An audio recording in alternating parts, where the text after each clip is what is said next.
Relire le monde. Au premier confinement, surpris, on a relu ses classiques, on n'avait pas forcément fait de provision. Ou bien on s'est tout simplement remis à lire. Donc on s'est mis à relire. Car on avait pu aussi oublier le plaisir de la lecture, comme on avait pu oublier le plaisir de se promener à pied, non loin de chez soi, le plaisir de parler à ses voisins à travers le grillage, le plaisir de vivre à la campagne. Le livre, en tout cas, a retrouvé sa place, celui du socle de la culture.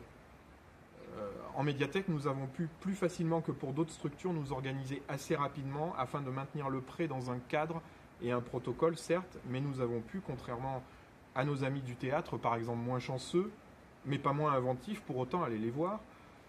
Et la demande et l'attente du public étaient là, ainsi que la reconnaissance. Relier le monde, où j'ai mal lu. Ça aussi, ça commence au premier confinement. Lire des histoires pour les plus jeunes sur les réseaux sociaux.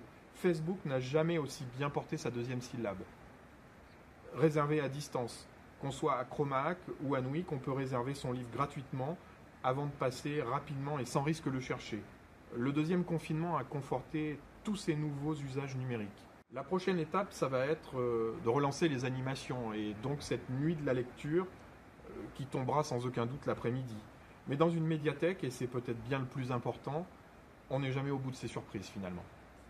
Donc un coup de cœur tout à fait de circonstance, Histoire de la nuit, histoire au pluriel, de Laurent Mauvignier aux éditions de Minuit. Laurent Mauvignier, un auteur que je suis depuis ses débuts, il y a un peu plus de 20 ans.